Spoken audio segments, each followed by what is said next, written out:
Esse produto conta com o apoio da Secretaria Municipal das Culturas da cidade de Niterói.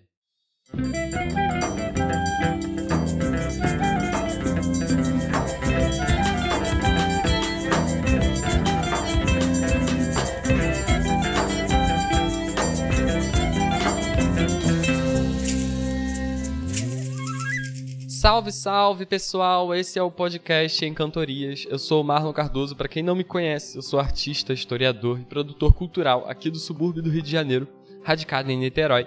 E estou muito contente de estar começando aqui com vocês mais um episódio piloto, dessa vez para abrir a temporada 2, a segunda temporada do nosso programa. Esse vai ser um episódio mais que especial, com a presença de 3 convidados aqui da cena musical da cidade de Niterói. E não por acaso, esse episódio conta com o apoio da Secretaria Municipal das Culturas aqui da cidade, que tem apadrinhado o nosso podcast em diversas ocasiões desde o início. Antes de falar um pouquinho sobre os convidados, vamos falar um pouquinho aqui sobre o histórico do nosso programa, para quem ainda está por fora. O podcast Em Cantorias nasceu a partir do apoio da Secretaria de Cultura de Niterói, através do edital Érica Ferreira, de 2020, possibilitando assim a produção da primeira temporada, que rolou de fevereiro a abril de 2021, com 7 episódios e personalidades de diversas partes do Brasil, dentre professores, músicos, escritores, dentre outros. Foram papos muito interessantes para pensar cultura, saúde, sociedade e, é claro, partindo da música, que é o nosso eixo central por aqui de debate. Essa temporada pode ser escutada no Spotify, em várias outras plataformas de podcast, assim como no YouTube, lá pelo meu canal, @marloneiro, o nome do canal é Marlon Cardoso. E depois dessa primeira temporada, entramos num hiato, visto que esse tipo de produção tem muita dificuldade de conseguir apoio financeiro de forma orgânica, ou seja, simplesmente por visualizações, contagem de streaming nas plataformas ou patrocínio privado.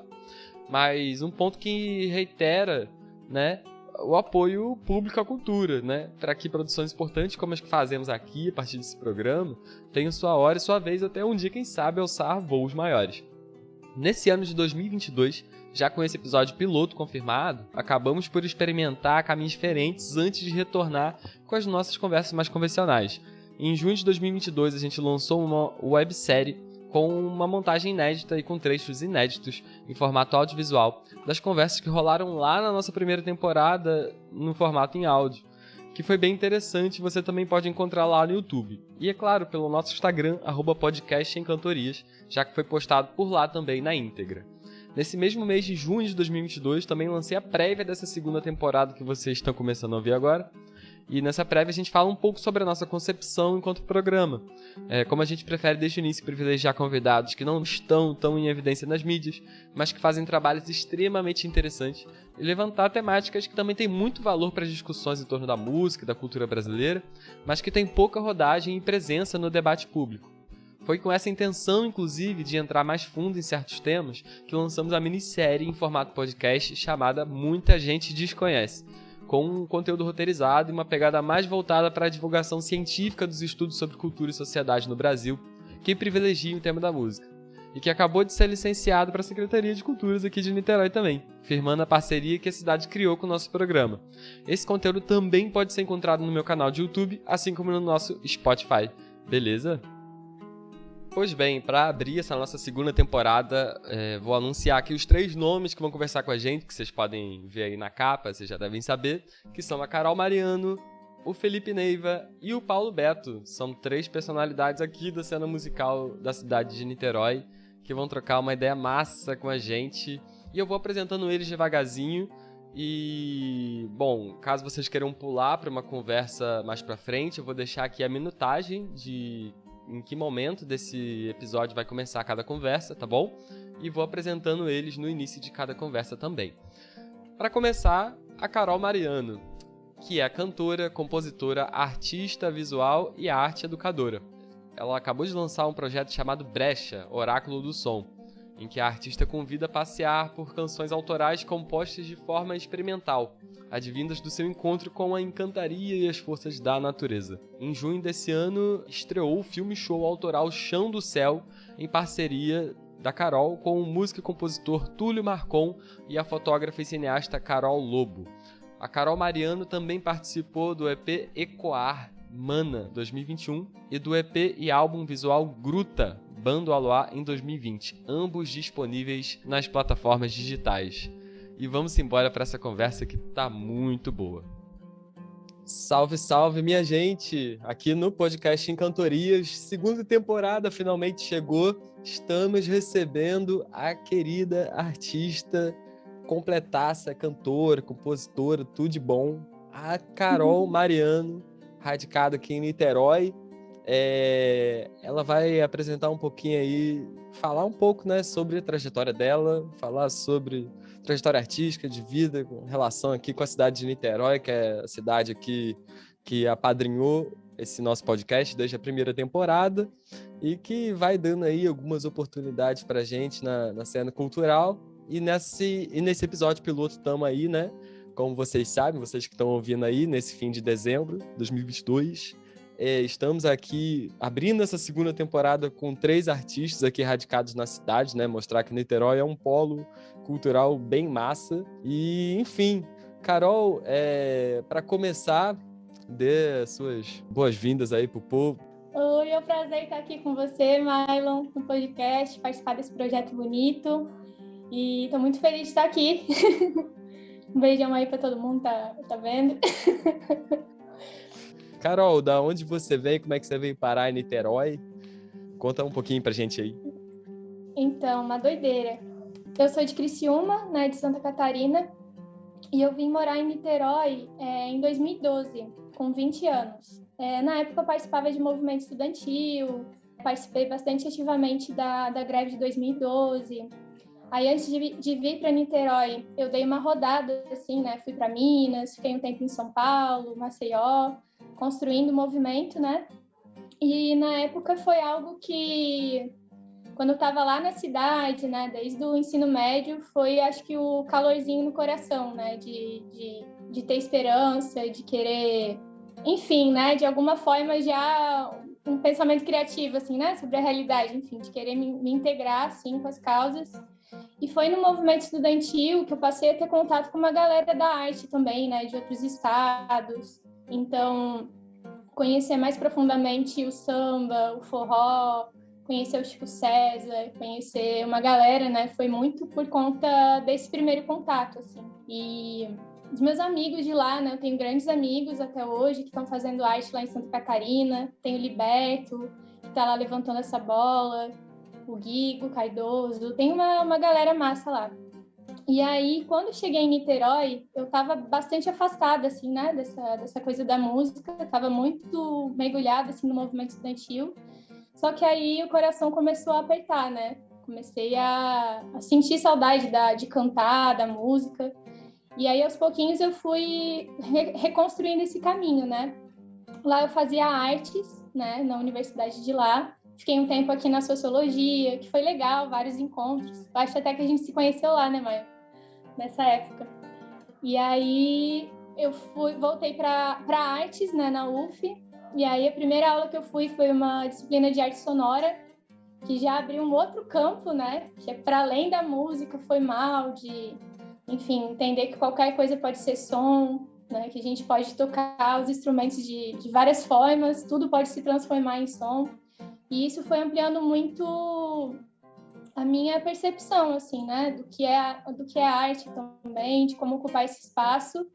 E fui encontrando os meus parceiros, assim, no caminho. No início, comecei a cantar em barzinho, né, cantava muito por aqui em Niterói. Também ia muito para Paquetá, foi um lugar que me acolheu, eu vou até hoje para lá, canto.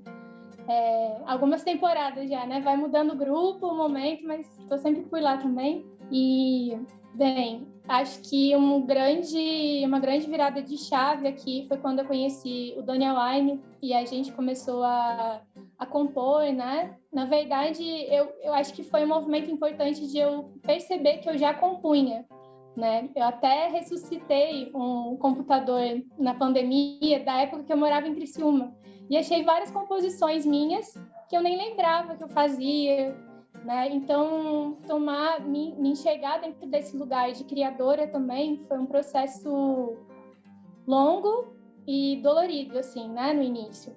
Eu acho que também tem muito uma questão, assim, desse lugar do artista, porque eu entendo que qualquer pessoa faz arte né? E tem pessoas que trabalham com isso, né? Estamos aqui no corre, tentando, né, fazer com que construir essa caminhada, mas a gente tem um corpo. E eu gosto muito quando Naná Vasconcelos fala, foi uma das pessoas que eu conheci assim nesse processo, que o instrumento dele é o corpo. E tudo a partir disso é possível de ser feito, né? Então, essa criatividade, essa brincadeira, perceber que pode ser leve também, né? Que pode ser divertido, prazeroso.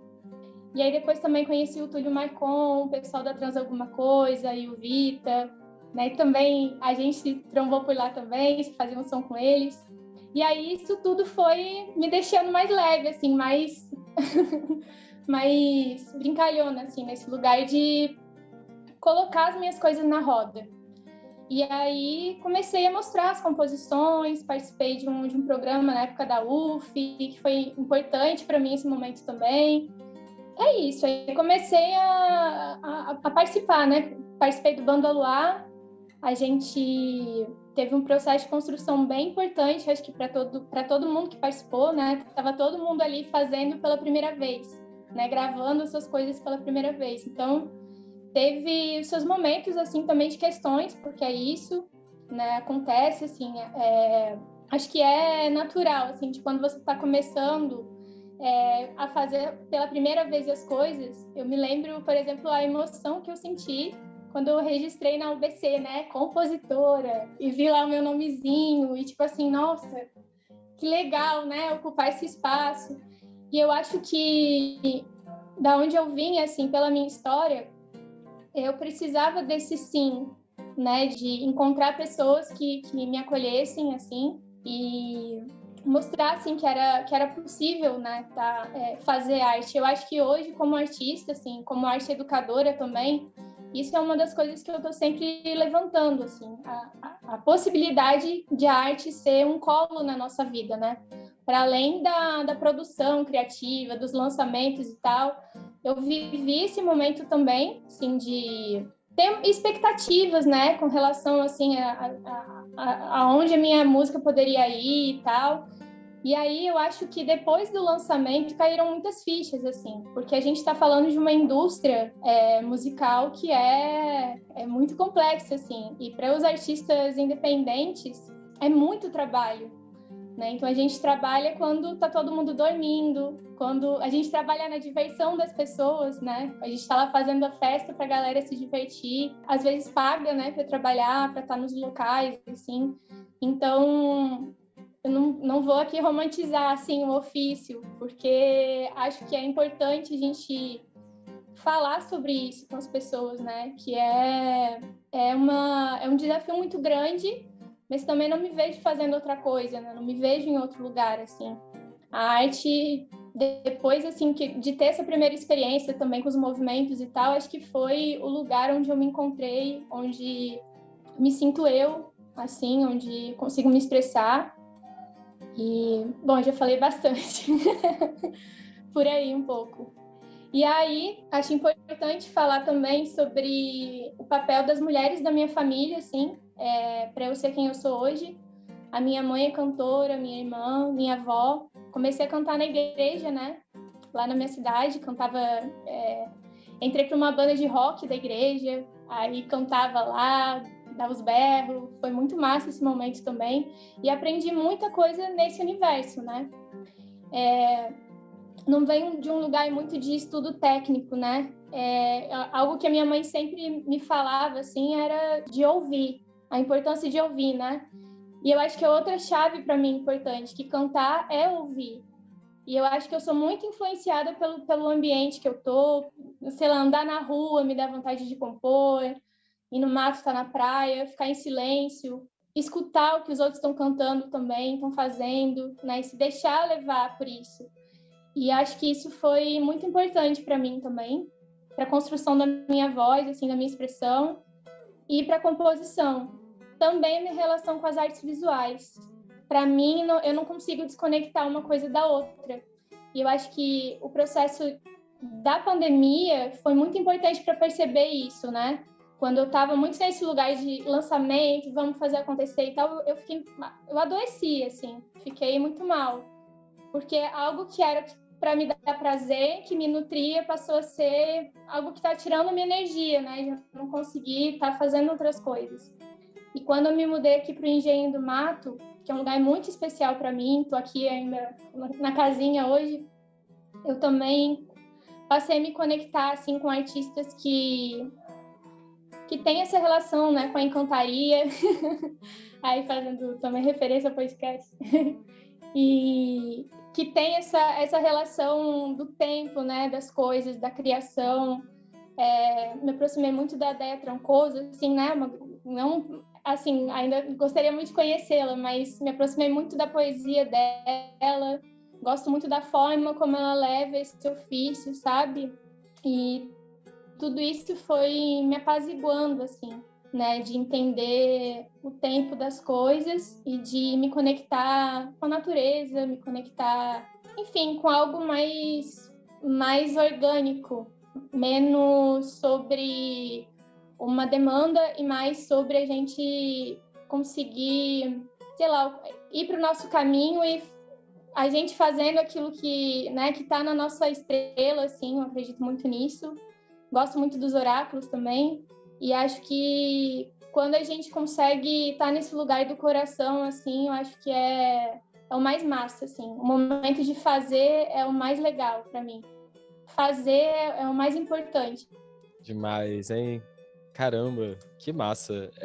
Eu gosto desse podcast porque muitas vezes eu chamo pessoas que eu já conheço, inclusive de anos, como você, e é legal porque às vezes a gente consegue saber mais, né, sobre pessoas que estão aí convivendo com a gente na mesma cena artística e que às vezes a gente não conversa muito sistematicamente, né? Você sabe de um detalhe aqui, outro ali. Eu lembro que eu te conheci ali na UF, né, na época que você estava militando, estava acho que na sociologia, como você disse. Uhum. E é massa saber que você já tem essa vivência, assim, de vários lugares, né? Não é daqui, se radicou aqui, né? É maneiro, assim, porque muitos dos episódios, principalmente nessa abertura da segunda temporada aqui do Encantorias, tipo, às vezes as pessoas podem achar que por a gente só tá falando com artistas de Niterói, a gente não tá abordando muitos outros lugares, mas sim, né? Tem vivências de outros lugares do Brasil aqui e vice-versa. Sim. E é legal saber desses saltos que você deu por aí até se radicar aqui. Muito legal também você rememorar aí esses projetos, né? O Banda Luar, principalmente, assim, que lançou um trabalho bem bonito, assim, um trabalho que eu dia sim, dia também escuto, né? Que é um dos projetos mais icônicos, pelo menos, que eu vi, assim, você participando, mas, assim, todos os outros amigos também, os amigos do Trans Alguma Coisa, né? E o Vita, Túlio, todo esse pessoal aí do lado do IAX, da UF, do XIF, né? Somos aí mais ou menos produtos de uma mesma geração.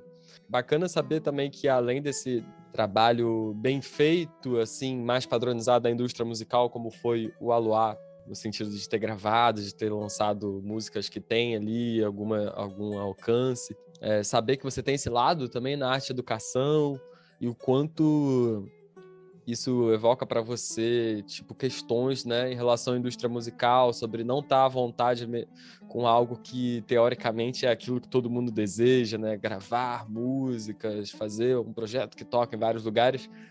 Muitas vezes são os projetos em que mais a gente é enquadrado dentro de padrões e, ao mesmo tempo, tem que parecer muito leve, muito descolado dentro desses padrões. E eles são, às vezes, mega técnicos, né? E muitas vezes as pessoas esquecem que uma cena artística, e não só o público geral, esquece como, muitas vezes, as pessoas que são responsáveis pela cultura de um certo lugar, né, seja no poder público ou no privado, esquecem que a cena artística também são essas pessoas que estão dando oficinas artísticas, pessoas que estão se movendo em outros âmbitos, numa cena cultural, uma cena musical, né? E não só as pessoas que fazem os shows mais bonitinhos e gravam as músicas mais bonitinhas e com maior alcance, né? Infelizmente a gente vive esse padrão e é isso também que oprime muita gente, né? O artista, ele foge às vezes desse lugar social, né? E aí associando um pouco com a questão, né, social e até um pouco política,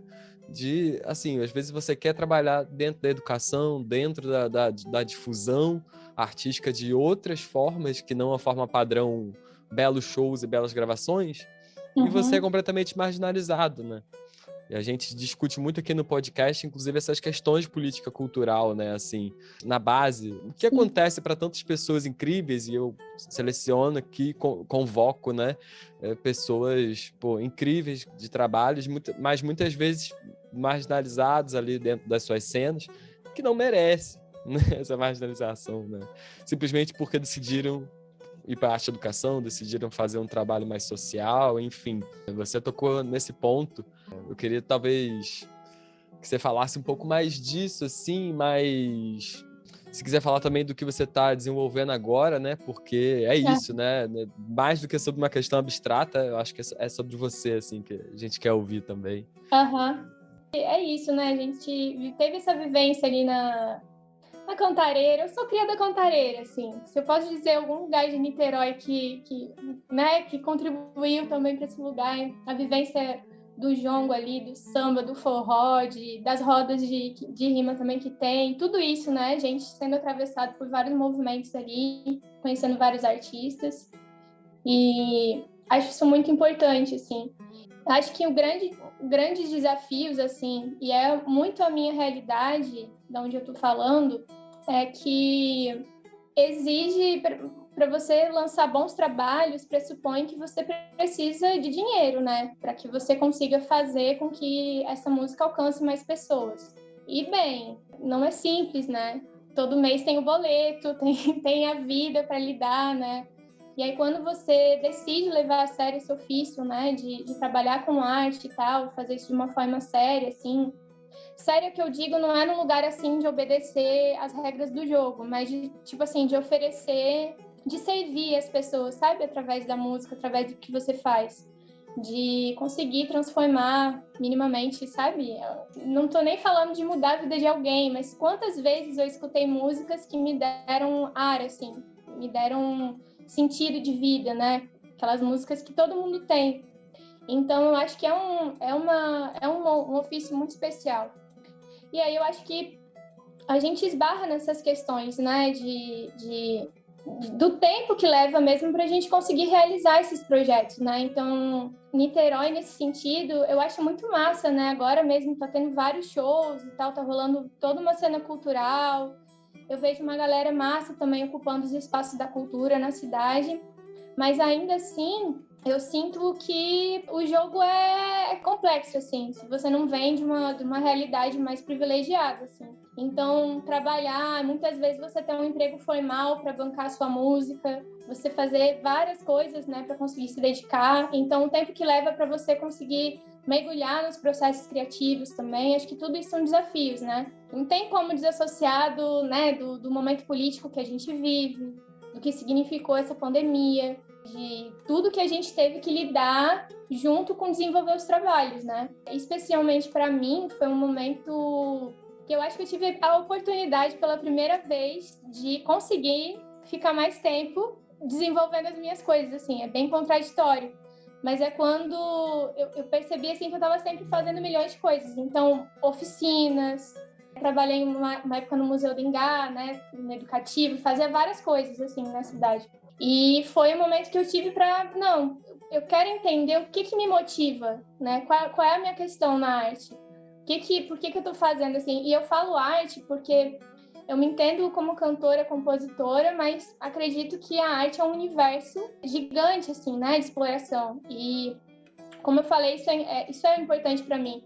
Então, as questões que eu gosto de trazer através da música tem muito a ver com o que eu vivo, com o que eu sinto que tá nesse campo, né? Tentando ser um pouco mais, mais objetiva, assim, que é difícil, viagem.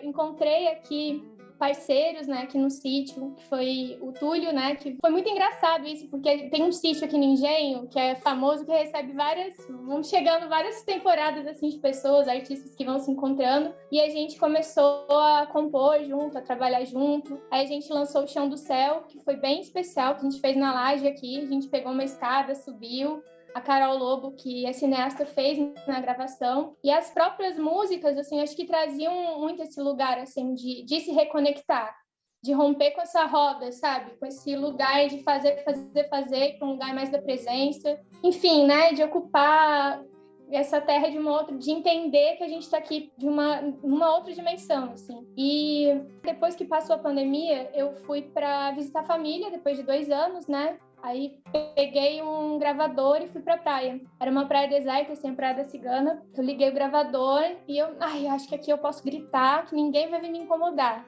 Posso fazer qualquer coisa aqui que, né, não vou ser... Ninguém vai achar esquisito. E aí eu fui e gravei, acho que uns 40 minutos, assim, de composição, nesse sentido, assim, de deixar fluir. E fiz uma oficina aqui em Niterói, utilizando essas composições no estado que elas foram feitas, né? Teve um tratamento, né? Até o Cadu Canto, que é outro parceiro muito importante aí desse processo, chegou junto, assim, na edição, na mixagem. E aí, desse movimento já saindo da pandemia, né? Foram pessoas que foram agregando, assim, na minha caminhada. O Gabriel Turque, a Lorena Gomes também. Aí, no meio da pandemia, a gente lançou o Conto de Juremar. E aí participamos de alguns desses editais, esses fomentos aí da cultura, lançamos 2 histórias, né? Contações de história, muito no sentido também de recordar os ancestrais, de trazer uma outra visão, né? Outras narrativas sobre os povos originários, né? Sobre, enfim, essas perspectivas. Ana V também, que fez parte do projeto. E especialmente agora eu estou lançando o Oráculo do Som, né? Então eu fiz essa imersão lá, onde surgiram várias músicas. E aqui em Niterói também, né? Fui para alguns lugares, então fui aqui para a Serra da Tiririca. Agora eu tô morando aqui perto de Itaipu, né? Então eu fiz algumas imersões assim de também andar pela cidade com gravador e só deixar vir. E aí, por exemplo, tem uns áudios que ficaram ótimos, assim, que eu fui na banca e tava rolando Sabe quando você chega no momento que tá rolando um assunto, aquele papo, passando aquela ideia? Aí trouxe tudo isso pro trabalho, fui agregando, muito nesse lugar, assim, de andar pelo espaço, e eu gosto de contar a história das pessoas que nem, sabe, gosto de falar de gente, gosto de escutar, esse lugar da escuta ativo, e aí traduzir isso num oráculo de som, que eu tô chamando dessa forma, porque eu entendo como oráculo, né, tem essa tradução, né, linguagem dos deuses, mas é quando você consegue se conectar com um lugar um pouco mais de sentir, né, de se colocar em sentido, assim, trazer essas percepções. Então eu chamo isso de oráculo. Assim, não é sobre adivinhação, sobre futuro, mas é sobre presença para mim, sobre intuição. E aí gravei no MAC um episódio, né, com músicas inéditas, e é a primeira vez que eu lanço um trabalho, né, Carol Mariano, colocando as minhas composições para jogo, assim. E aí encontrei o Gabriel Serrano, o Túlio, sempre parceiro junto, que chegaram junto, né, também na construção, na criação das harmonias comigo. E só para finalizar, eu acho uma doideira, porque quando eu te falei que eu fui lá para Minas e fiquei esse tempo lá, eu assisti o show do Clube da Esquina. Acabou de fazer 10 anos disso, assisti o show lá. E aí, cara, 50 anos de Clube da Esquina, e eu vi lá na Praia de Piratininga esses caras aqui. E eu acho que essa esquina, se colocar em movimento, se colocar na estrada, nessa magia, né? Eu acho muito simbólico isso. E agora a gente acabou de fazer um show, né? Com vários artistas aqui de Niterói também. Poxa, são 12, eu não quero esquecer de ninguém. Mas tem a página do Coletivo Janelas, que estão reunindo todos esses artistas, né? Tem muita gente massa fazendo som aqui em Niterói. E realmente querendo reavivar esse espírito, né? Da música brasileira, de também saudar os clássicos. E eu acho muito especial ter parado aqui, né? Eu sou muito fã do Milton, especialmente, e tá nesse lugar aqui, para mim, eu acho de uma magia, assim, que me dá sentido de vida, sabe? De alguma forma, encontrar esse clube. E é isso que eu acho que me faz querer continuar fazendo música, fazer arte, porque eu sei que em toda esquina vai ter gente massa, vão ter coisas pra gente criar, pra gente alimentar os nossos sonhos, assim. E é isso, é por aí. Maravilha, Carol. Muito obrigado pela sua participação. Meia hora, 40 minutos é pouquinho, mas com certeza você vai voltar aqui para conversar com a gente um pouquinho mais, num episódio um pouquinho mais longo, que tem muita ideia para trocar aí.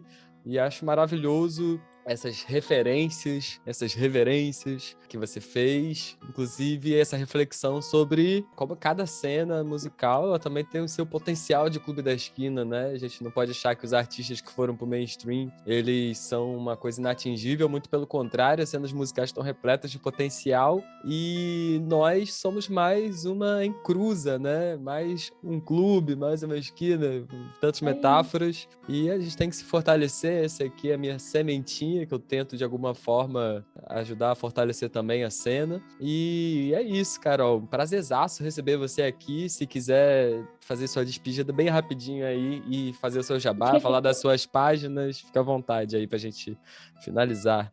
Marlon, muito obrigada pelo convite, tamo junto. E é isso, carolmariano.mrc, meu Instagram. Tem também meu ateliê, que é a Brecha, que integra essas pesquisas aí, misturando tudo. E eu acho que é isso, né? Caminhando, continuar sonhando aí. E é isso, a gente não nega o stream, não. A gente quer que a nossa música seja escutada, assim. Mas fazer isso com leveza, né? Com amor, assim, com uma motivação boa. É isso, um beijo. Um beijo, Carol. Saudações aí pra galera, gente. É isso aí, galera. Muito obrigado, Carol. Muito obrigado a todo mundo que tá ouvindo aí. Vamos embora. Esse é o Valeu, gente. Encantorias.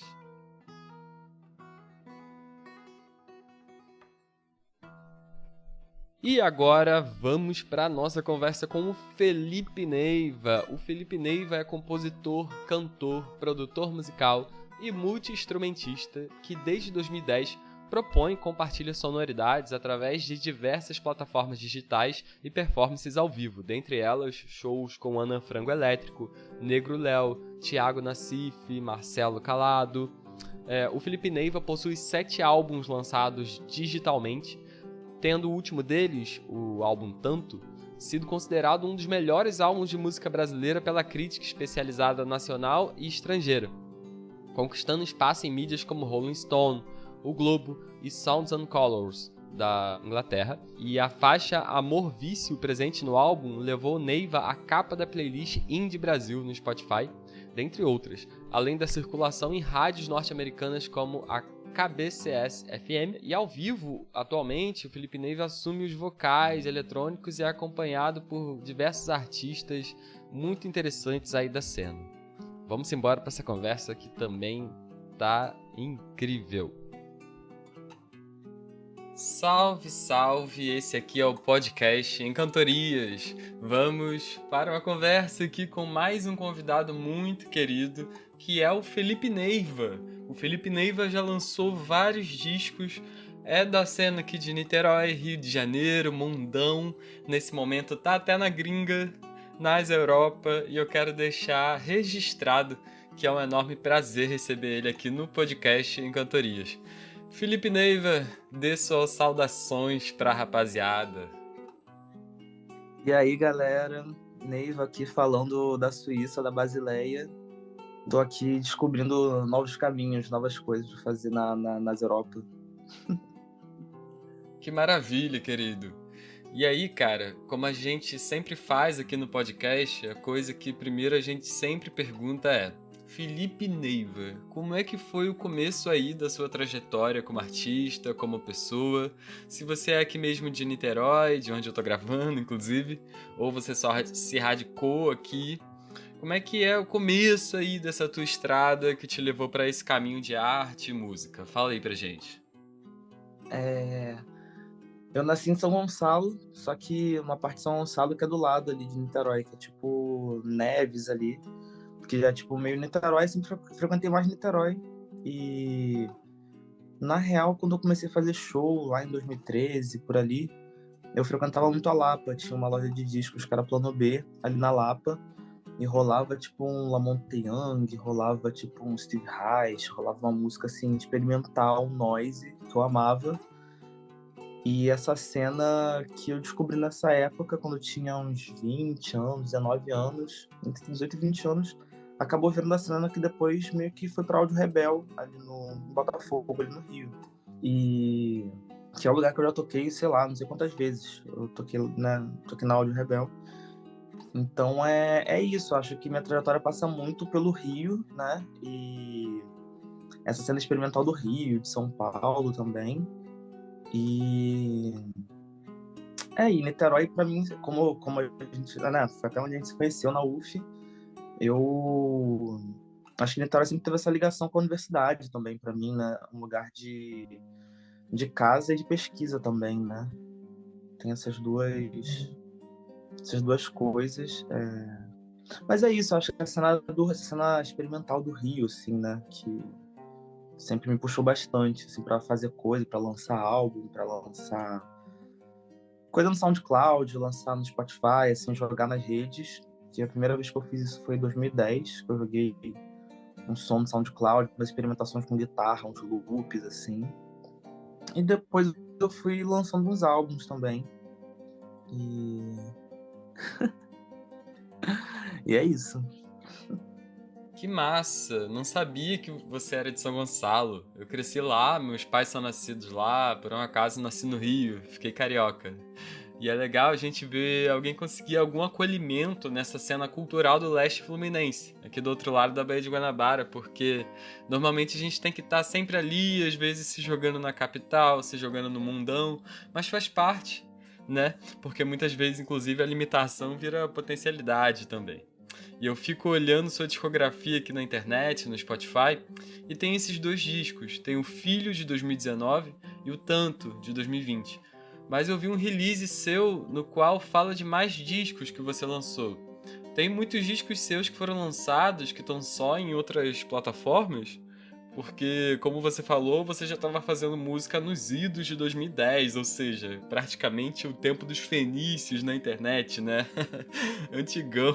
Então, você era presente mais nesses anos todos aí, na música, em outras plataformas? Como é que é isso? Cara, isso é engraçado, porque a coisa do Spotify é recente, né? É tipo... Eu lancei uma coisa no Spotify em 2016, foi a primeira vez que eu lancei música no Spotify. Antes eu lançava no SoundCloud, era mais solto. Era mais assim, sei lá. Acho que eu tive vários lançamentos, vários EPs, várias demos, várias coisas que eu só soltava. E depois de algum momento a coisa foi ficando mais séria, assim, sabe? Tipo, não, lançar um álbum tem toda uma preparação. Aí você tem assessoria de imprensa, aí tem um selo, aí tem, sabe? Tipo, várias coisas que vão de alguma forma delineando essa coisa que pra mim tem muito a ver com essa era do Spotify, assim. Antes do Spotify, eu acho que eu lançava, sei lá, todo ano, eu lançava, sei lá, umas 5 músicas, pelo menos, por ano. Isso às vezes eu chamava de álbum, às vezes não. Mas então tem, acho que tem no... Se procurar bem no SoundCloud, eu não vou dar links, porque também... Acha aí, galera, entendeu? No SoundCloud com certeza tem coisas antigas. E no Bandcamp, que é, pô, a melhor plataforma, assim. É a plataforma que eu dou preferência. É o próximo single que eu vou lançar no Brasil, eu vou lançar pelo Bandcamp, porque tem um esquema que é o Bandcamp Friday, né? Que, tipo, a grana vai direto pro artista. Você, enfim, pode tirar uma grana boa ali, né? Não é... Porque no Spotify, poxa, o quanto que sai de dinheiro pro artista é muito pouco ali, né? Então, acaba que o Bandcamp é uma plataforma que eu prefiro, pela qualidade de som também, porque dá grana de fato pro artista. Então, acho que Bandcamp e SoundCloud dá pra encontrar essas outras coisas, assim, né? Ah, maravilha, bom saber. A galera vai procurar. Eu vou deixar na descrição do episódio uns links aí para suas redes. A galera que quiser procurar o fotolog musical aí do Neiva, vai fundo. A galera procura. Mas muito bacana, cara. Uma coisa que é uma impressão que sempre me vem quando eu penso no seu trabalho, e eu também quero ouvir ainda mais, né, conhecer ainda mais, eu penso sempre um pouco ali do seu experimentalismo, né? Penso muito nisso. E eu lembro que uma vez eu te encontrei numa festa e a gente ficou fazendo um som no seu equipamento. E eu acho que foi a experiência mais noise da minha vida. Mas ao mesmo tempo, quando eu fui escutar o seu som, outras foram as influências que eu percebi ali, de uma coisa mais psicodélica, mas também não um psicodelismo convencional, sei lá. Como você definiria sua música, pelo menos as mais recentes? Como você mais definiria, assim, a sua música? Cara, eu tenho chamado em release, assim, de pop conceitual. Porque eu acho que tem muito de pesquisas que não são muito. São pesquisas mais que tem a ver com minha trajetória até na academia também, sabe? De música contemporânea, coisas, são influências que às vezes elas bebem da psicodelia, mas elas bebem por um lugar de, sei lá, o The Who tinha a Baba O'Reilly, por exemplo, né? Sei lá, essa música pô, é incrível, fica aquele arpejo super rápido, que é um tipo de psicodelia que eu me amarro, mas aí em vez de ter como referência o The Who, acaba que minha referência é o Steve Riley, que é de onde vem o Baba O'Reilly. Então é uma coisa que eu vou mais na raiz da experimentação psicodélica do que no que virou mainstream, sabe? Enquanto musicalidade, assim, acaba que eu não me apego muito a referências, eu acho de mercado, assim. Eu acho que eu brinco com o conceito de canção, com o conceito de música pop, mas acaba que as minhas referências são mais estranhas, sabe? Então, acaba que puxa por uma coisa mais conceitual, do que propriamente por referências, assim, imitadas ou analógicas, sabe? Eu não tento fazer um som análogo. Que me inspira são, às vezes, mais os conceitos das coisas do que propriamente as sonoridades, assim, sabe? Acho que passa por isso, assim. Massa, total. Antes de brisar mais um pouco essa conversa, que tem vários assuntos que a gente pode passar dentro desse conceitual, dessa coisa diferente, eu queria perguntar também como foi sua passagem na academia, assim. Como é que foi? E você fez graduação ali na UF, como é que foi isso? Olha, eu comecei, que eu acho que foi a época que eu te conheci, na verdade, no IXIF, né, na UF. Eu entrei na Sociologia em 2013, 2012, na verdade, eu acho, 2012.2. Teve uma greve infinita ali na época. Depois, o que mais? Depois eu fui estudar cinema na Darcy Ribeiro, ali no centro do Rio. Aí depois eu voltei para Sociologia na UF e acabou que no final das contas eu me formei em artes. Então, é isso, é um caminho de graduação meio. Várias coisas, assim, mas eu me formei mesmo em artes, né? Que tinha essa cadeira de experimentalismo sonoro, inclusive, né? Tinha essas aulas, né? A gente tinha muita aula disso, de sonoridades, assim. Olha, que demais! Eu não sabia. Porque faz muita falta, por exemplo, um curso de graduação em música aqui na UF, eu penso, sabe? Porque em termos de graduação aqui na região do subúrbio, né, do leste fluminense, não tem nada assim voltado muito pra música. Mas legal você ter entrado nos caminhos musicais também aí pelo curso de artes, né? E você foi seguir carreira na pós ou sua pós está sendo a carreira musical? A minha pós está sendo um doutoramento em arte contemporânea, né? Um doutorado em arte contemporânea que eu estou fazendo aqui. Aqui não, né? Que eu estou fazendo em Portugal, na real, na Universidade de Coimbra. E só que levando para esse lado da música contemporânea, né? Assim, porque é engraçado isso, né? Eu acabo, de fato, né? Acabo encontrando caminho para música pelo viés da arte contemporânea, da arte conceitual, assim, que é um lugar diferente mesmo. E em Portugal eu encontrei contato com né, a minha orientadora, que é a Susana Chioca. Ela gosta muito da Laurie Anderson, por exemplo. Ela tem trabalho com spoken words, por exemplo, também. E acaba que são esses cruzamentos, né, da música contemporânea com a arte, né? Com a arte conceitual, com a arte contemporânea também. É um outro viés mesmo. Total. É engraçado, agora já brisando um pouquinho mais, embora a gente vai voltar a falar da sua trajetória e tal, é engraçado quando a gente ouve esse recorte de uma arte conceitual, muitas vezes a impressão que traz é como se fosse um experimentalismo sem padrão. O mercado musical, o mercado cultural, muitas vezes coloca dessa forma e acaba considerando o experimentalismo, né, como rótulo assim nas músicas, né? O experimentalismo é uma coisa com um padrão mais bem definido do que é ser diferente, do que é ser psicodélico, aquela coisa. E o conceitual, assim, parece que carrega uma coisa de uma experimentação menos definida, mais doida, mais caótica. Eu acho engraçado, assim, esses significados usados de forma difusa, né, no mercado musical, assim, como vão se usando esses termos, né, dessas formas tão irônicas, às vezes até um pouco incoerentes, contraditórias. Sim, eu acho que dá essa liberdade pela questão conceitual de beber da fonte que eu, sei lá. Por exemplo, eu vejo, por exemplo, uma experimentação ali dessa cena da Rebel, por exemplo, da Andal de Rebel no Rio. Eu vejo um lado que vai muito para um discurso até de negritude, assim, sabe? Para um lado, um viés politizante, por exemplo.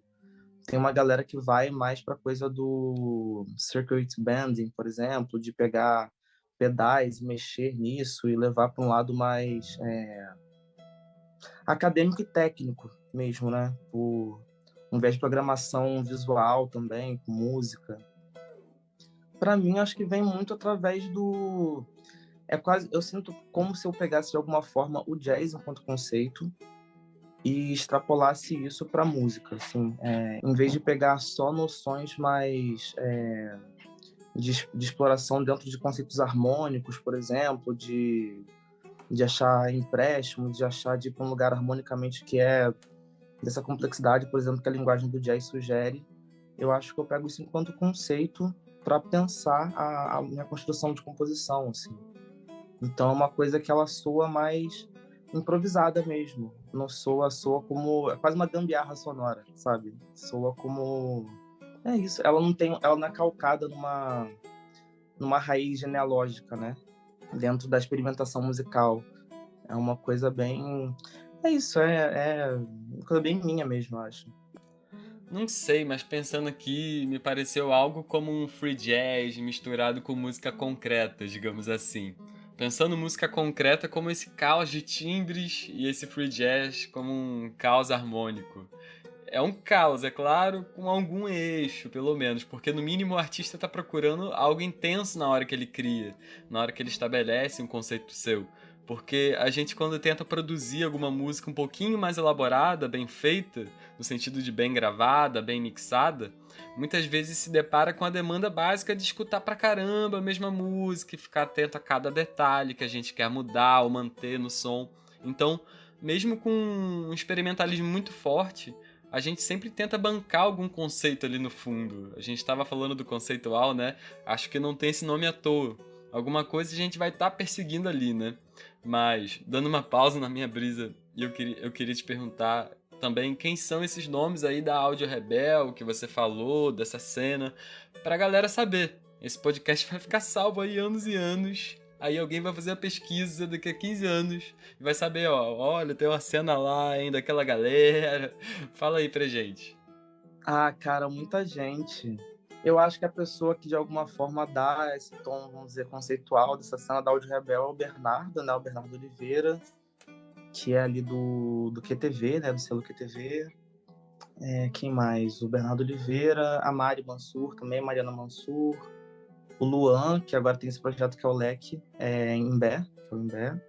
Tem o Negro Léo, claro, acho que é a pessoa que de alguma forma sintetiza esse som, dessa sonoridade da Áudio Rebel, assim.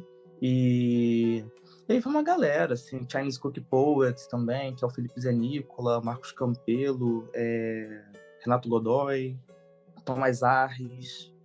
E aí tem várias galeras que foram colando ali, o Jardim Macalé colou muito ali uma época, a Ana Frango Elétrico também estava muito próximo dessa galera uma época, o Vovô Bebê também passa muito por ali. Então tem vários braços disso, né? Tem tanto uma galera que vai por um caminho de fazer uma experimentação mais aguda, assim, né? Mais, tipo... É isso, aqueles shows que vai ter 5 pessoas ali, tipo, sem entender nada. E tem a galera que vai mais pra canção também, faz canção né, como você tá falando da música, né? Você calca mais uma tradição mesmo. Então tem de tudo, assim, mas é muita gente, nossa. E a referência que eu tenho da Áudio Rebel é de ser um espaço, né? Lá no Rio de Janeiro. Como é que é essa história? Se passa por essa cena musical, por algumas pessoas que tiveram uma iniciativa, ou o espaço que tem o nome Áudio Rebel não tem nada a ver, Isso que eu queria entender, sério, porque eu que sou da cena há alguns anos e atuo mais em Niterói, eu conheço pouco. Mas como esse podcast tem esse objetivo também de deixar a galera um pouco mais a par das coisas, a gente quer saber. Conta aí. Cara, tem esse estúdio em Botafogo, né, que chama Áudio Rebel. Então são várias salas de estúdio, numa das salas rolam shows.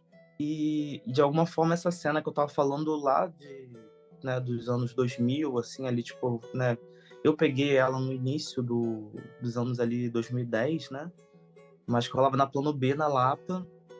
Por diversos motivos acabou indo depois para esse estúdio em Botafogo, ali para Áudio Rebel, acabou se deslocando de alguma forma, né, no território ali da cidade do Rio. Eu acho que também porque quando eu conheci a Áudio Rebel, por exemplo, era um lugar que abria espaço para qualquer banda, assim, sabe? Você tem uma banda que está começando agora e você quer lançar qualquer coisa, quer fazer um show, mas é isso, sabe? Não tem público, não tem nada. Lá era um espaço que dava para você fazer, sabe? Esse show. Então acho que é um espaço muito aberto, sabe, para diversas propostas sonoras e acabou virando depois de alguma forma uma cena mesmo, assim, né? De alguma forma de pessoas que estavam com essa cabeça aberta para diversas sonoridades, diversas experimentações, diversas possibilidades de roteiro, de discurso, né? Político, musical. Então acaba virando uma cena mesmo. Acho que virar uma cena mesmo, vamos dizer, acho que é uma coisa mais tipo 2015, talvez. Acho que mais dessa época, assim. Agora eu também não sei, a pandemia também acabou desmanchando muita coisa que estava rolando antes, né? Então é difícil pensar também em comunhão de pessoas enquanto cena pós-pandemia também, porque eu acho que tá rolando de novo esse movimento, né? Desse espalhamento pela cidade, né? Então talvez o que estivesse rolando na Plano B lá no início, que foi para Áudio Rebel depois, hoje talvez esteja espalhado por outros estados também, outros lugares, assim, né? Tipo, eu pelo menos até saí, né? Tipo, eu tô morando agora em Portugal e tem uma galera lá também que é muito parte dessa cena também, né? Em Lisboa, de alguma forma, tem muita gente que tava fazendo o Sonal de Rebel nessa época que eu tava falando e agora tá pelo mundo também, tá em outras regiões, tá em outras cenas, em novas cenas, né? Talvez que fosse aquela cena, de alguma forma, hoje esteja espalhada em várias cenas, em vários pontos do mundo, assim. Total, né? Inclusive a pandemia tornou a produção dos artistas em geral diferentes, né? Tipo, esse podcast inclusive nasceu durante a pandemia.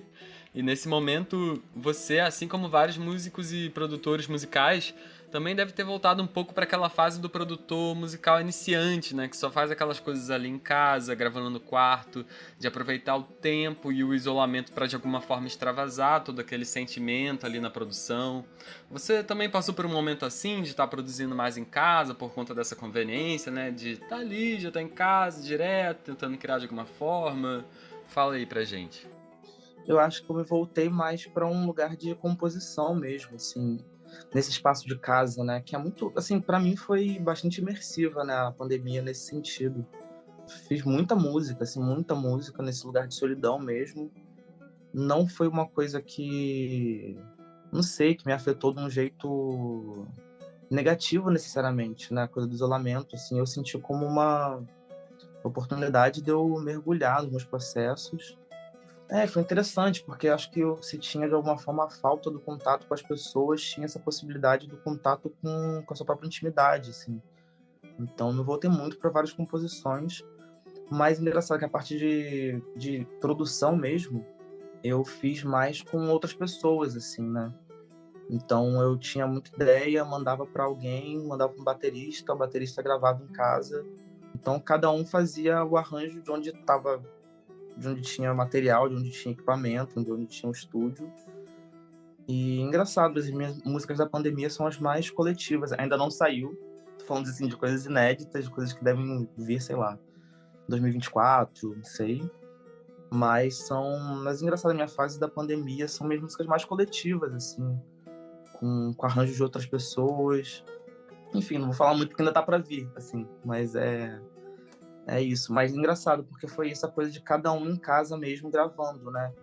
Eu gravei as bases em casa, por conta própria, E aí eu fui levando para cada músico que foi entrando no projeto e a galera foi gravando de casa, mas eu propriamente eu fui para estúdio para gravar voz, assim, que foi a parte que acabei só assumindo a parte de voz mesmo no final, nos arranjos finais. Eu só, fui gravar em estúdio mesmo, acabou que eu parei, na verdade eu parei de produzir em casa, assim. Eu não faço mais isso hoje em dia, né, mas já fiz muito, assim.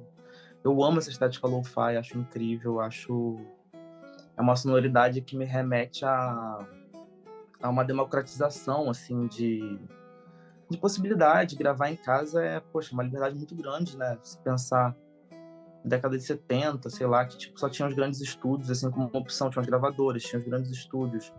Pra você ter uma gravação era uma coisa muito cara, muito inacessível, né? E hoje qualquer pessoa pode gravar, assim, e isso é muito legal, assim, eu acho isso incrível, né?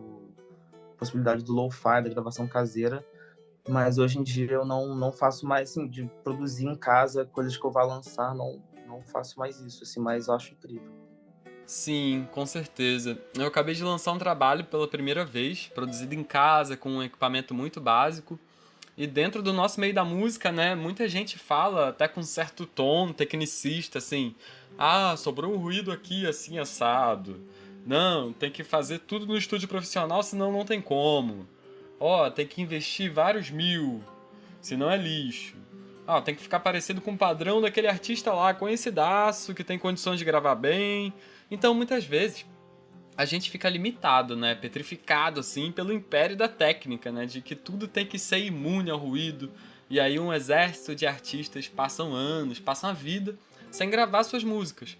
Porque tem que se ajoelhar pro padrão de que tem que ser extremamente bem gravado, no padrão de mercado, para vender, construir imagem, em equipamentos caríssimos, etc.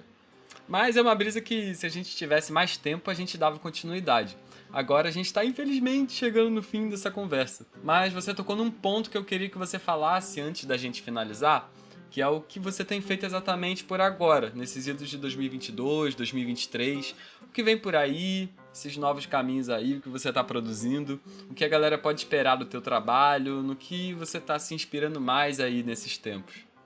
Quando eu cheguei no final de outubro. Eu fiz 3 shows em Lisboa, que é muito dessa cena que eu tava falando, né? Que eu acho que é um pouco continuação dessa cena que eu tava vivendo no Rio. E o que vem pela frente eu acabei de lançar, na verdade, um single, só que ainda não saiu no Brasil. Vai sair no Brasil provavelmente em janeiro ou em fevereiro.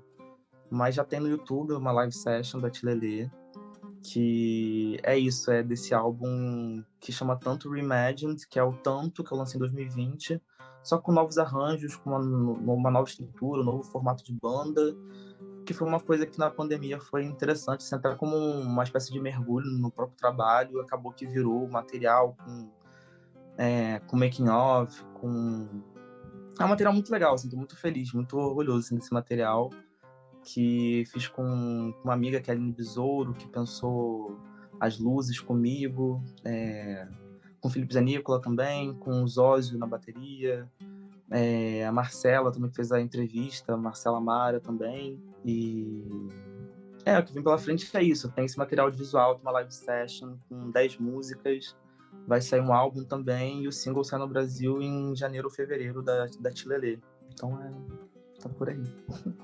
Felipe Neiva, foi um prazerzaço recebê-lo aqui.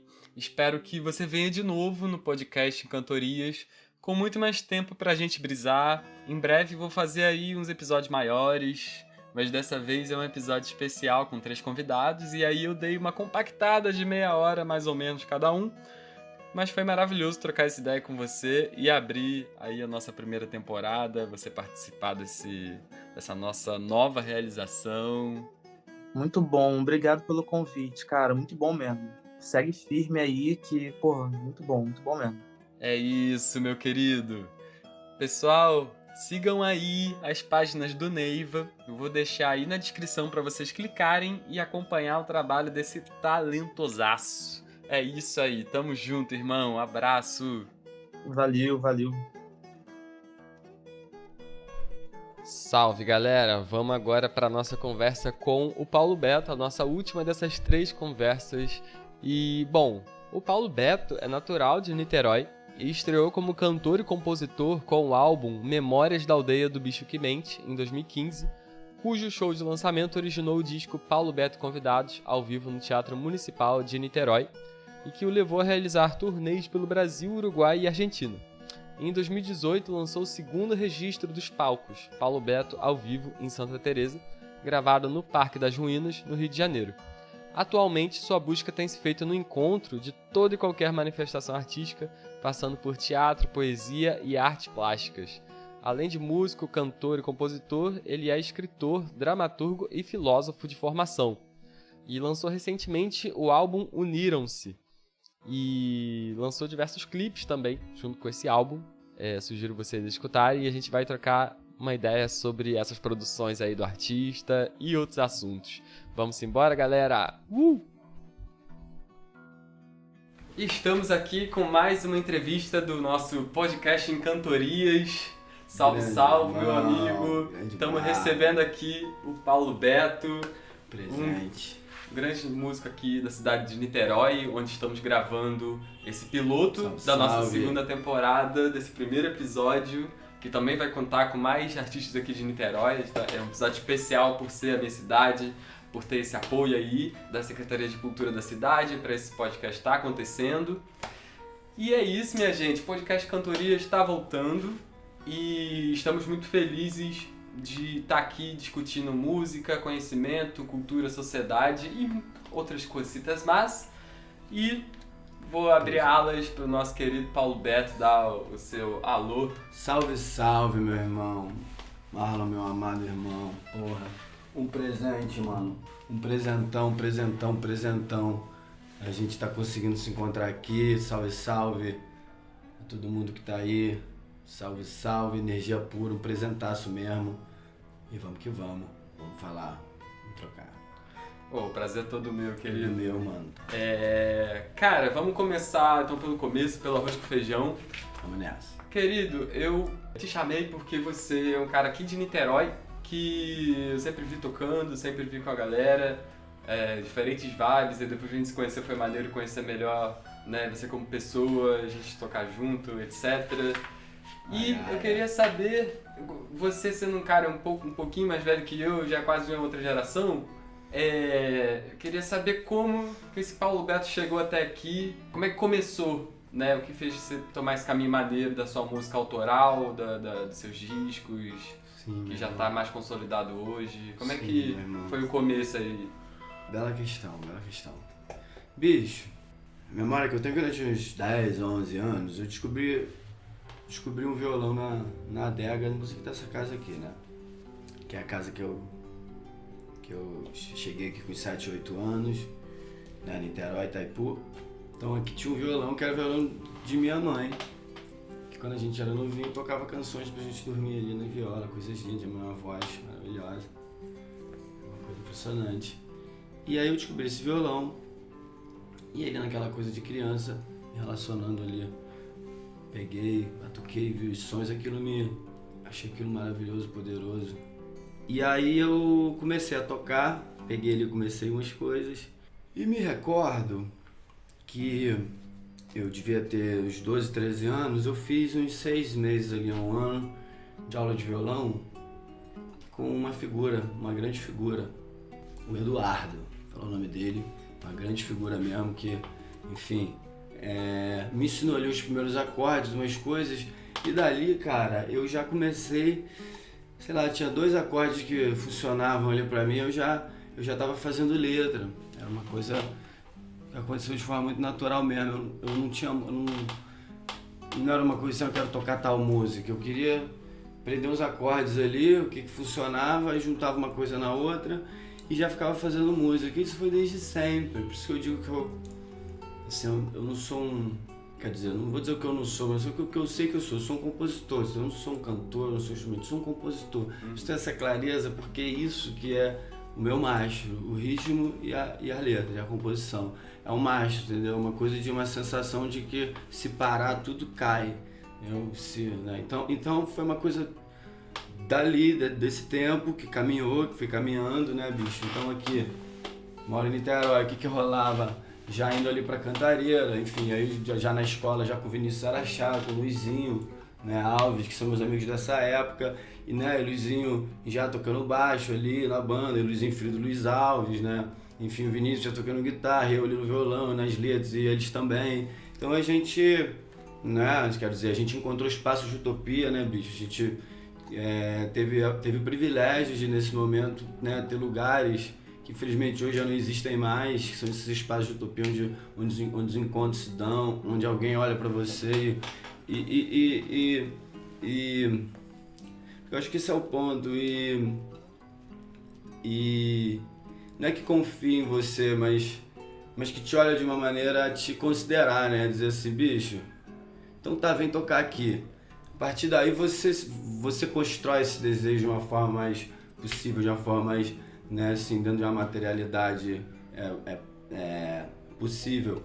Então a gente teve algumas oportunidades dessa época que de fato hoje esses lugares não existem, né? Então assim, ali quando a gente tinha, então nesse caminho já de ficar fazendo música, encontrando o estúdio do Vinícius, de início de um estúdio, a gente ficava lá tocando o dia inteiro e tal, e tinha lugares aqui de som, então tocava muito, era muito reggae, né, que rolava, muito reggae, muito forró, mas tinha bastante tipo Oca do Bené, Capelinha, coisa hoje já não tem, né, bicho, é uma coisa curiosa, enfim, quer dizer, né, o desenvolvimento das coisas, o desenvolvimento do progresso distribuidor, né, quero dizer, distribuidor do que tem a força.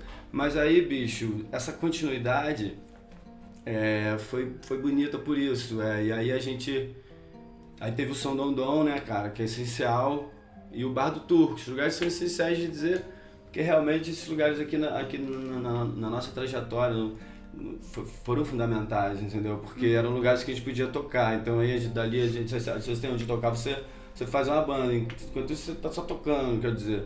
Então aí as coisas vão se desafolhando como uma flor, as coisas vão buscando, se ordenando, como caminha a natureza, se encontrando para poder ir gerando. E aí foi isso, gerando e girando, né? Então, o Vinícius lançou um disco lá, e aí a gente convergiu com a rapaziada do Giras Gerais, e aí a gente vai encontrando pessoas que estão fazendo juntas e convergindo nesses lugares, sabe, conhecendo o movimento. E daí a gente vai tomando consciência da nossa história, tomando consciência das coisas na medida que a gente vai ficando, né, que a experiência vai batendo e que a gente não consegue não ser, ou seja, não compreender que isso é um dado da nossa natureza, ou seja, então é um dado da natureza, tá? Tô falando sobre isso, é muito além de uma coisa de ofício, de missão, né? É um dado da nossa natureza, responsabilidade, é um dado, fora dela tá fora da saúde. Mas aí a gente foi continuando, quem sabe, a gente foi fazendo, a gente conseguiu gravar disco, mas muito por esses lugares que existiam, por uma cena que existia, uma convergência que se dava, que o Som Dom ia lá, tinha o Paulinho Guitarra, tocando toda sexta, e toda, né, Márcio Bahia, Arthur Maia, Zé Canuto, as figuras, enfim, falar que milhares de nomes, figuras que você ia lá e via tocar e tal, então era uma convergência, isso era uma coisa, e que era um outro lugar, né, enfim, você vê a diferença aí de pouco tempo. Você se refere nessa época mais a, digamos, a essa década ali, desse Brasil que estava um pouco mais de ânimo, uma cultura que estava mais pujante ali até mais ou menos 2013, esse momento. Poxa, cara, interessante. Você fala dessa época, assim, pois porque me parece, exato, não é que essas pessoas ainda não estão aí fazendo, né? As sim, pessoas que ainda estão fazendo. Estão você fazendo, sim, perfeito. Mas você fala, por exemplo, de como o cenário mudou um pouco no sentido de alguns lugares não existem mais, né? Outros, como São Dom, né? Tiveram momentos de não ter, agora estão se retomando. Estão retomando. Essas coisas não morreram, mas parece que você fala um pouco dessa época, né? Dessa galera.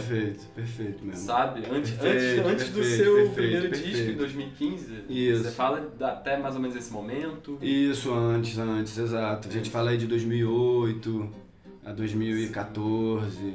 Perfeito. E você, como compositor, você também teve uma atuação um pouco como poeta, né, nessa época.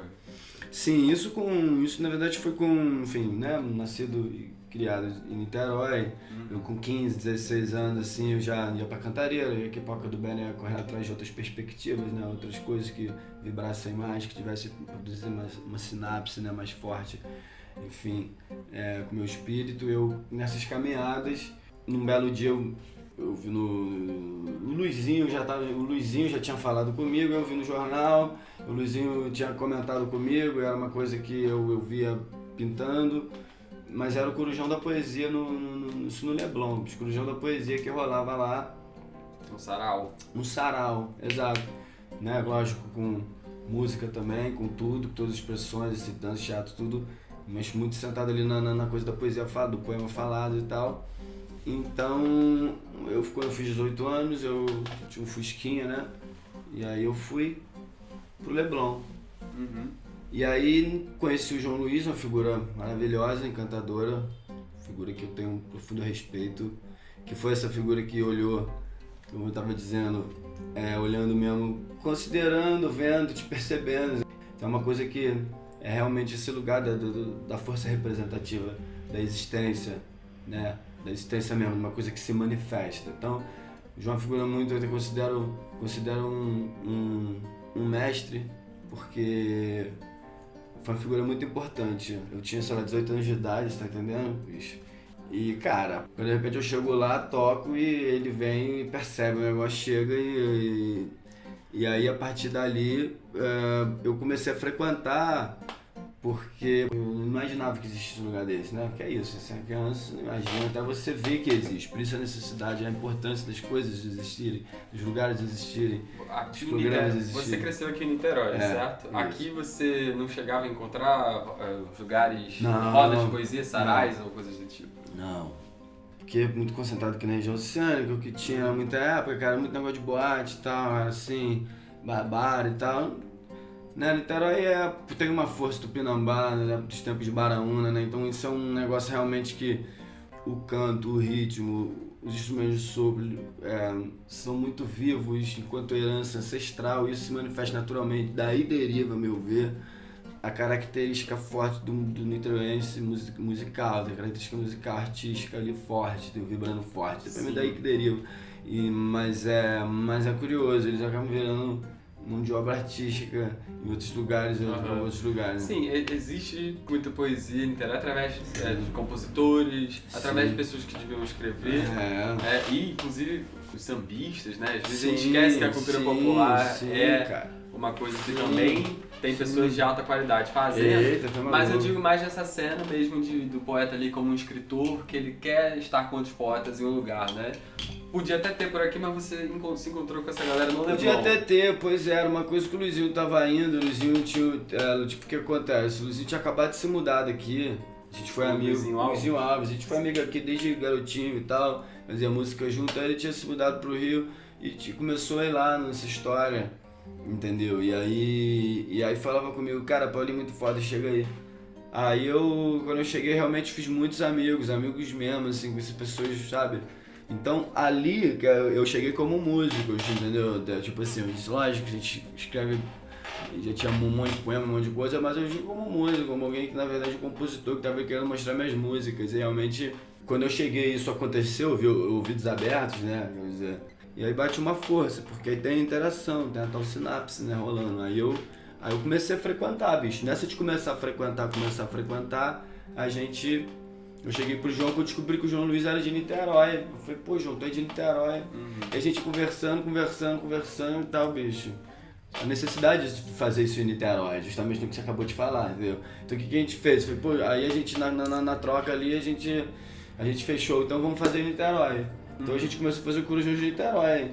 Que já tem mais de 10 anos, em plena atividade, toda semana, entendeu? Então esse Corujão ele permanece acontecendo, enfim. Só uma coisa, então nessa época que você desenvolveu esse trabalho com a poesia, né? Poesia. Escrita mesmo, livro, você também apresentava música nesse sarais? Isso, dava música, né? As canções, pois é.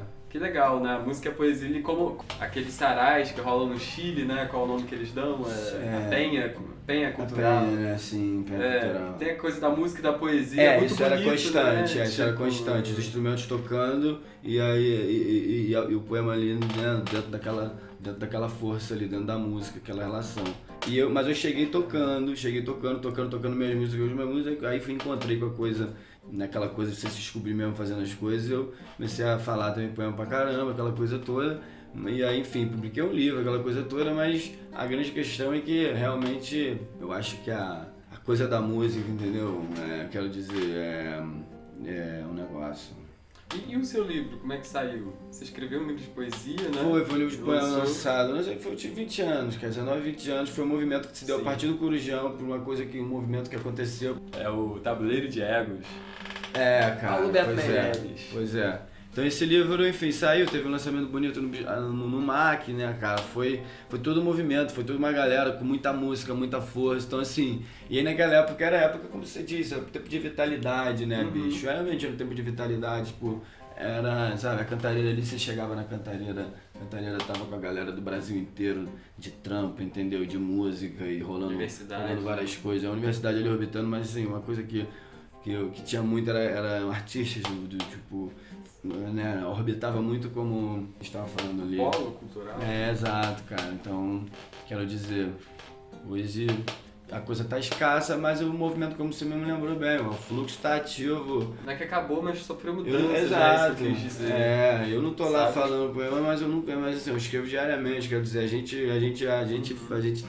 tá tudo em plena atividade, ainda que não esteja aparecendo na dinâmica da matéria, que é uma forma que a consciência está acostumada a perceber, né, cara? E, puxa, é uma ótima introdução aí, né, esse início de carreira seu. Você é um cara altamente filosófico, que eu gosto muito, assim, você explicou da melhor maneira, assim, pra galera. É claro, né, se a gente for desenvolver aqui, são horas e horas de conversa só sobre isso, né, que é muito difícil resumir.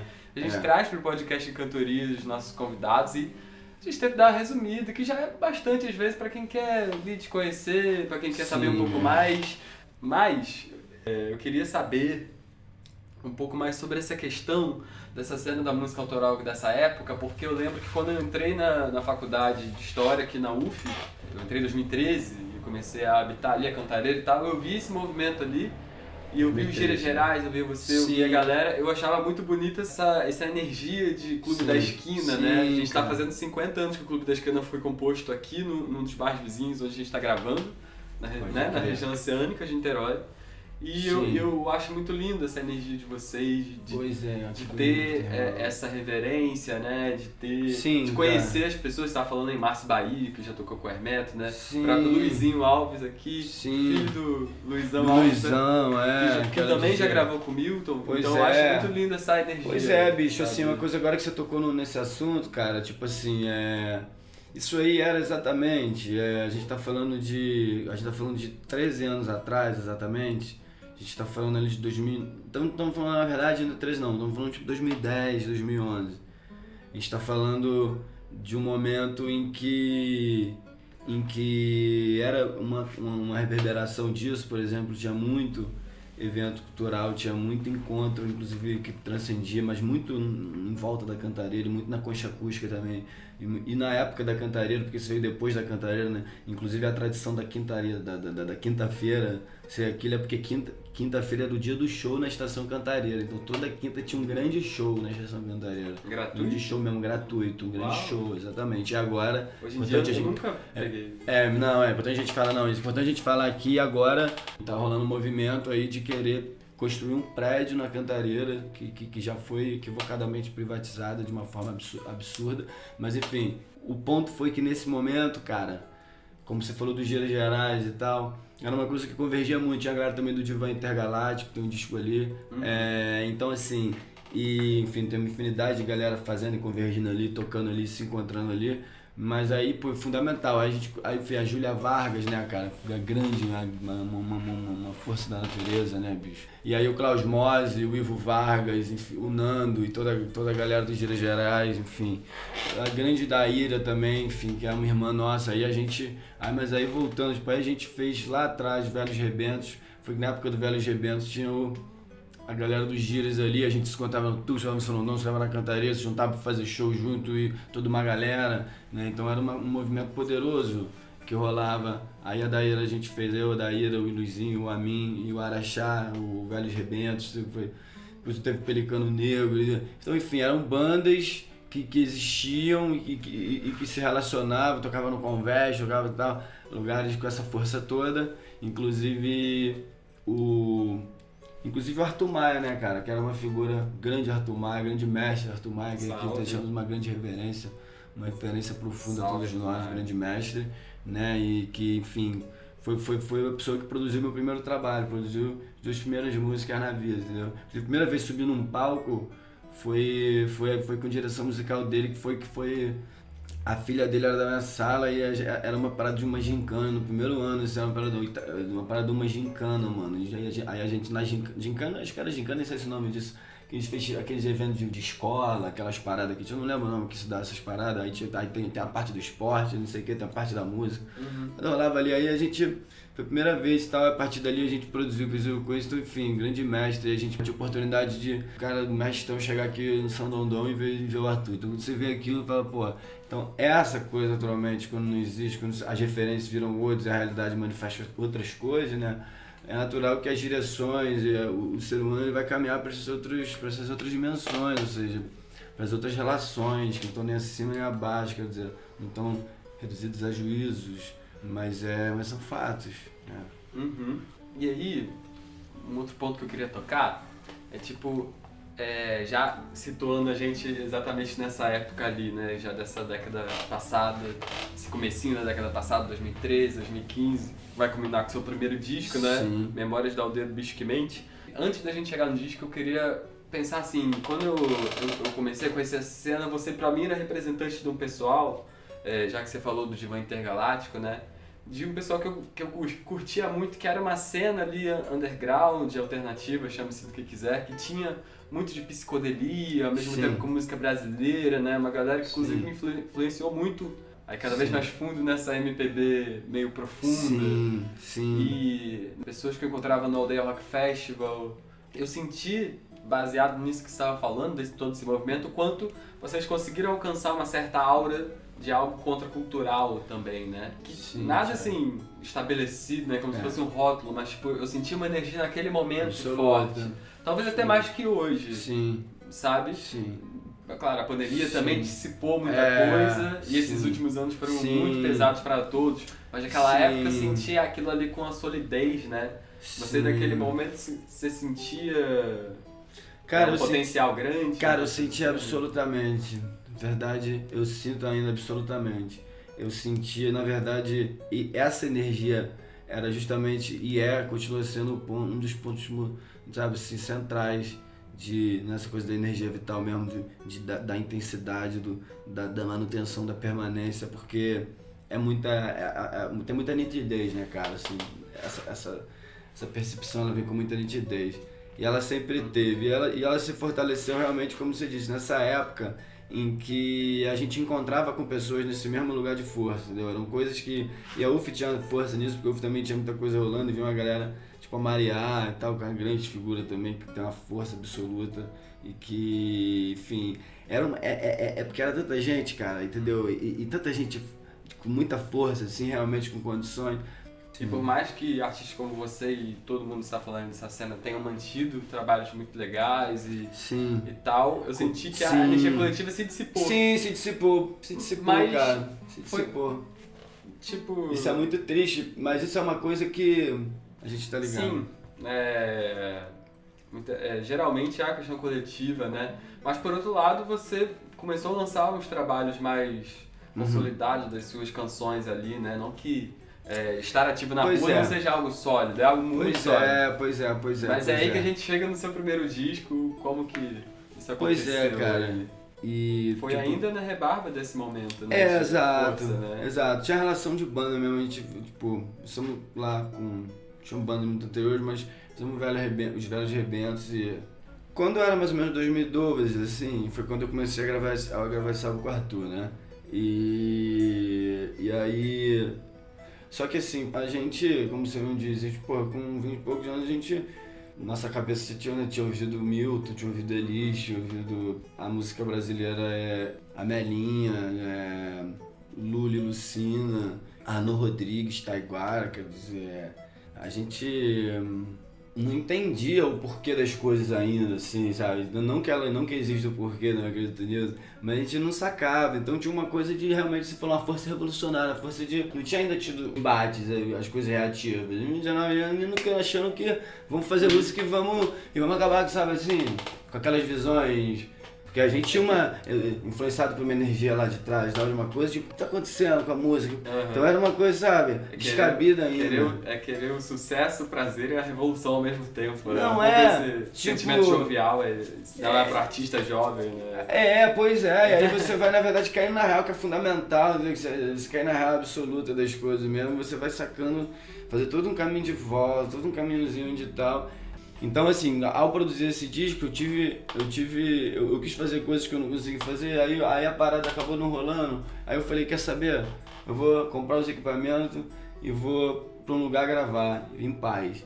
E vou fazer tudo de forma que eu quiser fazer e tal, na viagem, porque não dava, entendeu? Pra mim não valeria. Eu não tava afim de fazer uma parada eu tava afim de fazer um negócio que eu precisava fazer, eu precisava mesmo fazer. Aí foi quando, né, Santa Catarina, enfim, rainha, amor da vida, que foi uma pessoa que a gente fomos companheiros por um bom tempo e num dado momento ela foi lá e acabou bancando a viagem, entendeu? De produzir o disco. De comprar as paradas pra fazer, entendeu? E aí a gente foi pra dentro, entendeu? Acabamos arrumamos uma casa em Várzea, que aí veio de um amigo, que era um amigo do meu pai, de uma história, né, que aí a pessoa emprestou uma casa dentro da floresta e tal, dentro da floresta também, uma casinha. Aí eu fui lá com o seu Hélio, figura que eu tava aqui, falei, porra, então a gente foi pra lá, montamos o estúdio lá na casinha em Várzea das Moças, entendeu? Aqui. Isso foi em 2013 que a gente chegou quase lá. Dentro da mata. A casinha realmente ficava dentro, tinha até problema de umidade, que era dentro da floresta mesmo. A casinha abandonada há 20 anos lá, que foi há muitos anos, foi uma longa história, então até uma longa história poderosa. E assim nasceu o Memórias da Aldeia do Bisco. Memórias da Aldeia do Bisco Mente, que é esse primeiro disco. A gente ficou lá de 2013, a gente ficou início de 2013, fomos 2014 inteiro, 2015 inteiro, lançamos o disco no final de 2015. Foram 3 anos de produção e tal, eu e o Bernardo Leão, né? Bernardo Leão que chegou na força, grande irmão, que chegou na força também. E, pô, ficou lá, a gente ficou ele lá, ele produzindo lá em cima das paradas e gravando tudo, sabe assim? E a gente fazendo e refazendo, a galera indo lá, porra, foi Repúdio lá, foi Laudir Oliveira lá, grande mestre Laudir, grande mestre, Yaya mestre. Então a gente ficou lá fazendo esse álbum durante esse tempo, foi uma experiência muito poderosa de realização, assim, que eu sou muito grato a Catarina e aos meus papais encantados. Pô, que demais, cara, esse relato, essa experiência, né? Muito maneiro. E agora a gente já tá chegando quase no final da nossa conversa. Eu queria que você falasse pra gente aí como é que foi esses últimos anos, né? Você teve ainda um disco ao vivo em Santa Teresa em 2017 e agora uniram-se em 2021, né? Isso. Esses últimos anos você tem feito esse trabalho solo aí, bem interessante e outras coisas também, imagino. Se quiser falar um pouco sobre como tem sido esse presente aí do Paulo Beto, né? Cara, pois é, 2017 a gente fez um show em 2017, a gente fez, isso já ainda era turnê tava rodando Memórias da Aldeia do Bisco Mente e tal, e a gente fez um show em Santa Teresa e foi a força legal, a gente lançou um álbum dele, que saiu em 2017 ou 2018, que é o Ao Vivo Santa Teresa, e que eu particularmente gosto muito, acho que o primeiro álbum, o Memórias do Bisco Mente, como primeira coisa, como primeiro movimento, ele tem muita intenção, mas às vezes algumas intenções demais, tem muita intensidade na intenção, que aí não é. Então esse disco, esse show foi uma coisa de show, né? E show é show, né? Então assim, a gente é da escola do tocar, né? A gente, como você disse, a gente vivia tocando e tipo, lançou um disco, 2, 3, quer dizer, não é da escola de ir lá e lançar, a gente é da escola de tocar, e aí tocar bateu a força ali, e aí a gente, cara, enfim, enfrentei dificuldades profundas, né, pessoais nesses últimos anos, assim, várias graves, familiares e tal, enfim, e aí, naturalmente, não há como fazer nada, esse é o primeiro ponto, e aí aconteceu que a gente ganhou um edital, né, cara? A gente ganhou um edital aí pra poder realizar, e quando a gente ganhou o edital, a gente viabilizou a gravação desse disco novo, porque música a gente tem, a gente faz toda hora, né? Música a gente tem, um disco a gente tem um monte, só que fazer, a condição de fazer, né, brother? Que é a dificuldade, como você já tava falando antes, né? A parada é, cara, a parada é difícil mesmo de ser feito, assim, mas pra galera, tô em casa, vou lá gravar uma parada, tá simplão de fazer. Tá, mas não tá, né? Bem assim, entendeu? Você fazer o negócio direito, vai direito assim, né? O mínimo, já gasta um dinheiro que não é nada. A música é um produto altamente refinado, né? Agora que eu tô entendendo um pouquinho de produção musical, né? Cara, vários sons, vídeo no mesmo espaço, que tem que trabalhar as frequências bonitinhas, aquilo ali, um negócio que tá, assim, beleza. Vários profissionais que vai ter que ver, várias pessoas que vão ouvir antes de você lançar. E a gente tá vendo a pandemia, os equipamentos são caros, caríssimos. Né? Vocês não pensam nisso quando vão consumir música ou quando vão pagar o artista para um show, né? Para ele ter uma música minimamente bonita ali no aplicativo, ele precisa, inventar uma coisa ali que não vai ser barata em todos os sentidos. Não. Energia, tempo, dinheiro. E é por isso que eu acho muito legal você ter conseguido realizar. Pois é, cara, é uma luta constante pra seguir fazendo mesmo. A ideia era fazer muito mais, assim, porque, fazer álbum, né, cara? Pensar nesse movimento que é o grande lance, gravar disco e tal. Mas a dificuldade é muito grande mesmo, e como ela é grande a gente segue fazendo. Mas a gente lançou o Uniram-se. Feliz pra caramba, entendeu? Com produção do Augusto Feres. Muito bom. Irmão, e do Gilberté. Irmão, enfim, foi um encontro carne cósmico que a gente teve. Então uma coisa linda demais que aconteceu ali. Foi realmente, sabe, uma parada que a gente fez com maior fluidez. A parada foi super... A parada foi, cara, foi um negócio mesmo daquela coisa mesmo da harmonização das energias, de tu ver que tudo que aconteceu foi muito bonito, assim, no meio da pandemia, no ápice da pandemia, todo mundo escaldadão, entendeu? Uma coisa, mas assim, tudo fluiu da melhor maneira. A gente fez um show de pré-lançamento desse disco dentro desse mesmo edital, tá disponível para quem quiser ouvir, só botar Lives Transbordo, é tipo transbordo, né? Só que é transbordo, espaço Paulo Beto.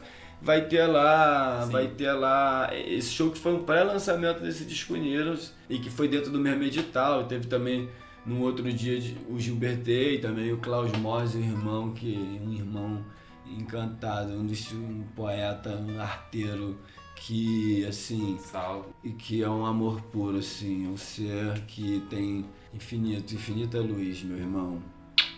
Ai. Então, querido... Chegamos ao final, sei que tem muita coisa ainda pra se falar, mas... Vamos fazendo. Foi um prazer enorme te receber aqui no podcast. Um dia eu vou te receber de novo. Prazer todo meu, mano. Tá maluco. E vamos terminar aí chamando a galera pra te seguir aí nas redes sociais, né? TikTok, Instagram, Paulo Beto, né? O último disco aí que você lançou. Tá muito maneiro, a galera tem que ouvir um pouco mais. Salve, gente. E vocês podem ouvir no Spotify. Ainda tem versões físicas saindo? Tem versões físicas pra quem quiser. Promocional, né? R$5 aí, ó. Perfeito. Presente pras crianças. Quem tiver em Niterói, quiser trombar o Paulo Beto. Mas né? aí, quem estiver longe, quiser... Tá aí na internet também pra todo mundo. É tudo Paulo Beto Música, né? Tipo, o Instagram é Paulo Beto Música, o TikTok também é Paulo Beto Música. Mas aí o YouTube é Paulo Beto Artearia. Aí é um pouco diferente. Bota lá no YouTube lá, escreve lá e tal. Vamos fazer essa troca virtual cibernética aí. Uniram-se, gente. Valeu, Paulão. Salve, mais Viva a música. Um podcast em cantorias, mais uma conversa. Ainda tem muitas vindo por aí. E tamo junto, Paulão. Muito grande. Valeu, viva Niterói, viva você. Viva você. Viva nós. Não, viva você. Salve, pessoal. Espero que tenham gostado. Foi uma experiência muito legal conversar com esses 3 artistas e espero que vocês tenham descoberto aí várias músicas novas deles e que tenham curtido os trabalhos. Em breve teremos outros artistas aqui de diversos lugares Mandem sugestões, comentem, mandem feedback, deem 5 estrelas pra gente aí no Spotify, inscrevam-se no YouTube, dá essa moral pra gente, porque é muito importante para que esse programa tenha continuidade, continue crescendo e para que o seu artista preferido um dia seja entrevistado por aqui, porque a gente tenta fazer um conteúdo diferenciado, perguntando coisas um pouco menos óbvias e chamando pessoas um pouco menos óbvias também, né? Pessoas que merecem mais espaço para contar suas histórias, temáticas que merecem ser levantadas, que são um pouco discutidas. E é isso, minha gente. Essa é a alma do podcast Encantorias. Até o próximo episódio, até o segundo episódio da segunda temporada, nesse ano de 2023. Espero que você tenha uma ótima virada, você que está ouvindo aí ainda em 2022. E vamos embora para a vinheta, minha gente. Um grande abraço a todos.